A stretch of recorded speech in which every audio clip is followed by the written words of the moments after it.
30 अक्टूबर 2023 शाम के बज रहे थे 7, लेकिन अभी तक कुशाग्र जो है वो अभी तक घर नहीं लौटा था। उसकी माँ बार बार फ़ोन करती, लेकिन The subscriber is currently switched off. Please try after some time.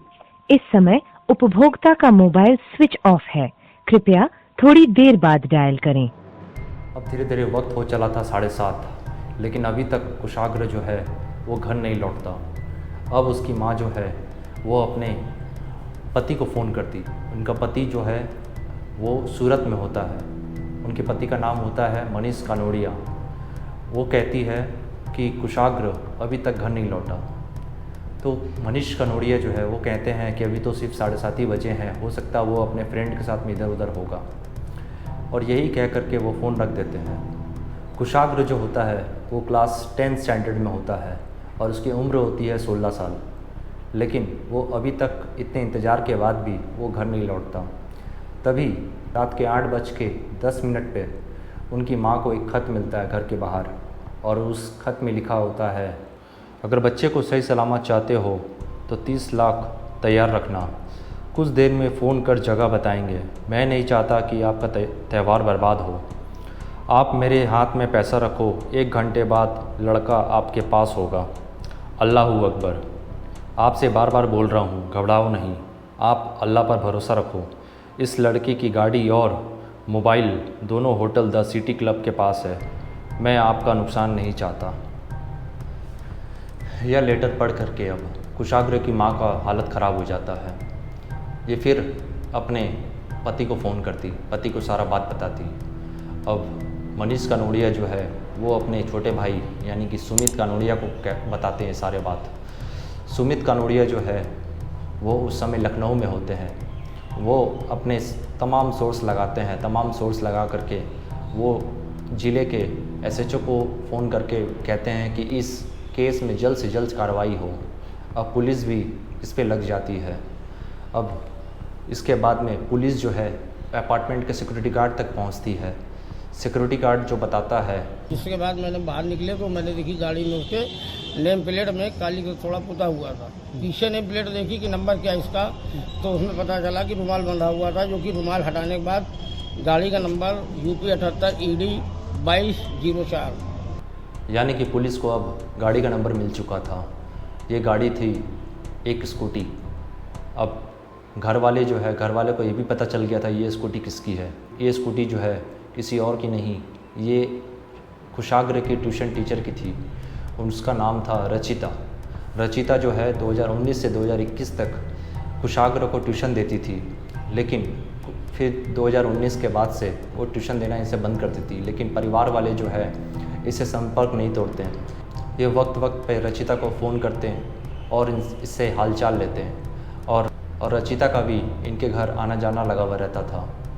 इसी बीच तारीख थी 13 अक्टूबर 2023, जब कुशाग्र का बर्थडे था। कुशाग्र का बर्थडे एक बहुत ही ज़्यादा ग्रैंड सेलिब्रेशन टाइप में अरेंज किया जाता है। इसमें रचिता और रचिता का एक फियांसे जिसका नाम होता है प्रभास शुक्ला, वो भी आता है। दोनों जन आते हैं, दोनों जन देखते हैं कि इतना शान और शौकत। उनके मन में ये सब देख करके एक लालच सा उत्पन्न होता है।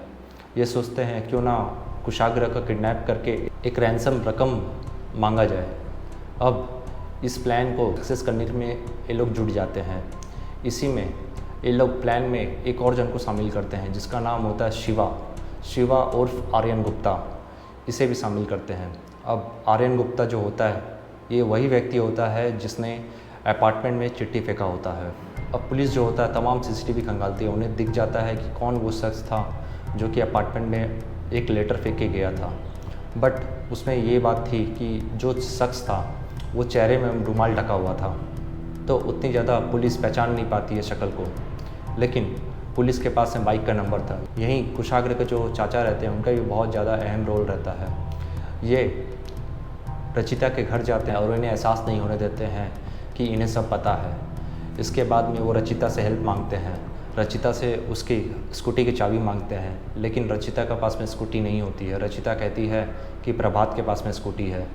अब इसी बीच में कुशाग्र के जो चाचा होते हैं वो जाते हैं प्रभात के घर में, और प्रभात के घर से उन्हें स्कूटी मिल जाती है। अब वो प्रभात को ये कह कर के अपने साथ में ले जाते हैं कि चलो कुशाग्र को ढूंढना है। अब यही कह कर के कुशाग्र चाचा जो है वो प्रभात को पीछे बैठा करके डायरेक्ट पुलिस स्टेशन ले जाते हैं और उसे पुलिस के पास में सौंप देते हैं। इसके बाद में पुलिस इससे कड़ी पूछताछ करती है।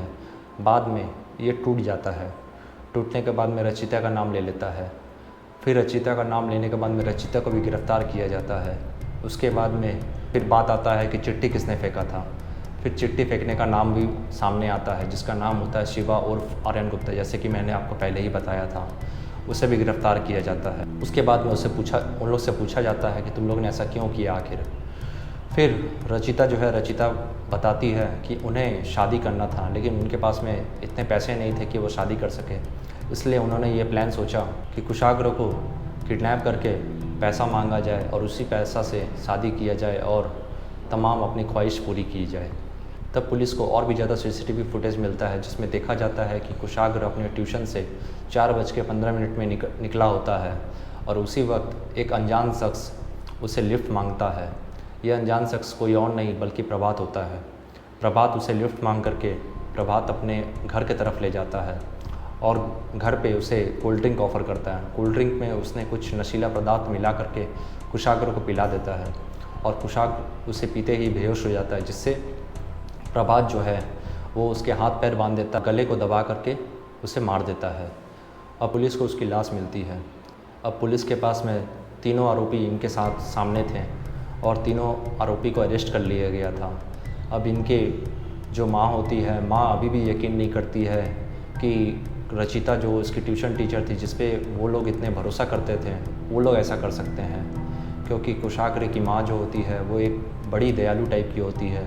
कुशाग्र की माँ जो है रचिता को कहती है कि तुम अपने शादी का टेंशन मत लेना, तुम्हारे शादी धूमधाम से मनाएंगे और सारा पैसा जितना भी खर्च होंगे सारे हम लगाएंगे। इसी बात से कुशाग्र की माँ जो है ये मानने को तैयार नहीं थी कि इसके पीछे एक ट्यूशन टीचर यानी कि जिस पे वो ज़्यादा भरोसा करती थी रचिता, उसी का हाथ है। तो फिर यही ख़त्म होता है कहानी। तो दोस्तों, आज के डेट में हद से ज़्यादा भरोसा करना भी एक हानिकारक है। तो अपने आस पड़ोस किसी से भी दोस्ती करें, थोड़ा सोच समझ कर दोस्ती करें। किसी को भी इतना ज़्यादा दोस्ती ना करें कि आप उसे सारा भेद उसे बता दें, जिससे कि वो आपका विश्वासघात कर सके। तो दोस्तों, यही रही आज की एक रियल इंसिडेंट। तो आपको कैसी लगी रियल इंसिडेंट प्लीज़ कमेंट करके बताइएगा, और हमारे चैनल पे अगर न्यू हैं तो सब्सक्राइब ज़रूर करिएगा। मिलते हैं फिर से नेक्स्ट किसी रियल इंसिडेंट में। तब तक के लिए जय हिंद।